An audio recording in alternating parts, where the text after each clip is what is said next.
It is your best friend's birthday party, but you forgot it was today. You need to bake a cake before the party, so you find a cookbook and turn to the double chocolate fudge cake. Cake. And you begin the first step. But soon you realize that the cookbook is in metric and you have English cooking tools. As you struggle to convert all the units from the metric system to the English system, you wonder, why shouldn't these conversions be simpler? Now you will never finish the cake on time. Frustrated, you just go buy the cake at Blue Wall.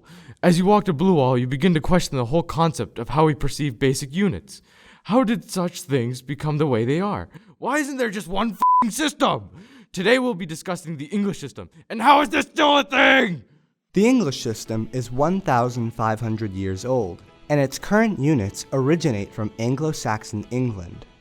Many of the English system's units became outdated quickly because they were tied to the culture in which they were created and had no precision whatsoever.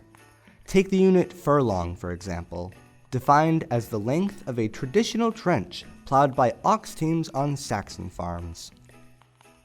The English system's units for temperature are just as horrible. Daniel Gabriel Fahrenheit defined the unit in 1724 using barbaric experimental procedures. Why did he define 0 degrees Fahrenheit to be the coldest temperature in his German hometown? He set 32 degrees to be a mixture of ice and water and 96 degrees to be the temperature of body heat. The problem? These fixed temperatures are completely arbitrary. The system went through a series of changes and is now defined by the temperature at which water freezes, 32 degrees Fahrenheit, and the temperature at which it boils, 212. But these numbers still aren't mathematically sound. The English system is flawed because the units of measurement are really obscure. For example, pounds are 16 ounces, a mile is 5,280 feet, or 1,760 yards. And there are some weird, irrelevant measurements nobody knows about, such as nautical miles, fathoms, a bushel, and a peck. The United States, also known as the greatest country in the world, is the only country in the world that still uses this system. The more universal metric system is used for science and medicine. Teaching the imperial system causes confusion later on when students are taught to use the metric system in science.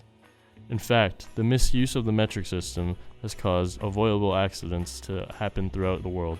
A $125 million spacecraft manufactured by aircraft engineers at Lockheed Martin and paid for by NASA, called the Mars Climate Orbiter, was lost because the engineers used incorrect measurements. The company that built the spacecraft inconsistently exchanged pound seconds and Newton seconds to measure the impulse of the orbiter, causing it to disintegrate in the upper atmosphere of Mars.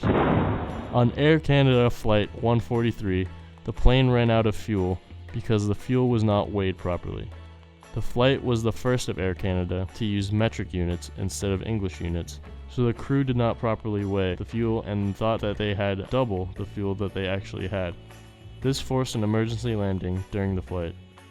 Even Christopher Columbus made a mistake using the English system and used Roman miles instead of using nautical miles. That is why he landed in the Caribbean instead of in Asia like he expected. And now we shall move on to a system the rest of the world uses. The metric system. The metric system was developed in 1791 by a man named Antoine Lavoisier and the Committee of the French Academy of Sciences. The majority of this committee was executed during the French Revolution. Yes, during a time of mass executions and murders, the French were able to make an incredibly simple system. Go French! The metric system, later known as the International System of Units, or SI units for short, is the updated version of the metric system. Lavoisier and the committee based the units from the dimensions of water and the earth, unlike the English system using plows and stinky feet for references. 1 unit of measurement equals 1 physical quantity. It's that easy.